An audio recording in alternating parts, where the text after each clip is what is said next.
கடலூர் மாவட்டம் விருத்தாச்சலம் நோக்கி பயணித்த அரசு பேருந்தில் ஓட்டுநருக்கு வலிப்பு நோய் ஏற்பட்டதால் வாய்க்காலில் கவிழ்ந்து பேருந்து விபத்தில் சிக்கியது. அதில் பயணம் செய்த 50 பயணிகள் லேசான காயத்துடன் உயிர் தப்பினர். கூடுதல் விவரங்களை செய்தியாளர் பிரேமிடம் கேட்கலாம். பிரேம், பயணிகளுக்கு முறையான சிகிச்சை அளிக்கப்பட்டதா? விபத்தை தொடர்ந்து எடுக்கப்பட்ட நடவடிக்கைகள் என்னென்ன?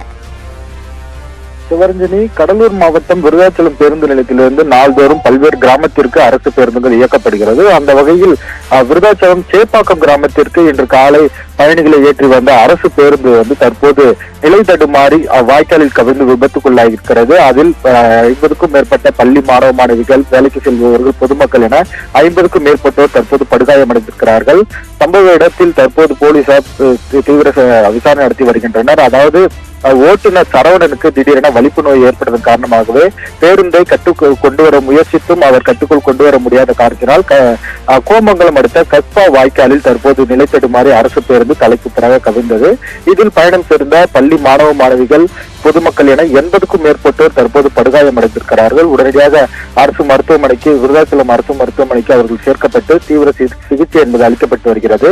தலைக்குத்தராக கவிழ்ந்த அந்த அரசு பேருந்தையும் தற்போது மீட்கும் பணி என்பது நடைபெற்று வருகிறது. அந்த வழியில் வந்த தமிழக போக்குவரத்துறை அமைச்சர் சிவசங்கர் தற்போது நேரில் பார்வையிட்டு ஆய்வு மேற்கொண்டு உடனடியாக சிகிச்சை அளிக்கவும் உத்தரவிட்டார். பேருந்தை எடுத்து சீரமைக்கவும் உத்தரவிட்டிருக்கிறார். மேலும் ஓட்டுநர் சரவணனுக்கு வலிப்பு நோய் ஏற்படுவதன் காரணமாகவே இந்த விபத்து என்பது ஏற்பட்டிருக்கிறது. தற்போது அவருக்கும் விருத்தாச்சலம் அரசு மருத்துவமனையில் தீவிர சிகிச்சை என்பது ஏற்பட்டிருக்கிறது. குறிப்பாக விருத்தாச்சலம் அரசு மருத்துவமனையில் இதுவரை 80க்கும் மேற்பட்டோர் சிறு காயங்களுடன் சிகிச்சை பெற்று வருகின்ற நிலையில் ஒரு சோக சம்பவம் என்பது அந்த பகுதியில் ஏற்பட்டிருக்கிறது. உடனடியாக விருத்தாச்சலம் அரசு மருத்துவமனையில் உள்ள அந்த போக்குவரத்து மணிமனையில் உள்ள ஓட்டுநர்களுக்கு உரிய தீவிர சிகிச்சை என்பது அளிக்கப்பட வேண்டும். தொடர்ந்து அவர்களுக்கு கண் சிகிச்சை, நோய் உள்ளிட்ட என பல்வேறு ஆய்வுகளை நடத்த வேண்டும் என்ற ஒரு கோரிக்கை எழுந்திருக்கிறது. சிவரஞ்சி, விவரங்களை வழங்கியமைக்கு நன்றி பிரேம்.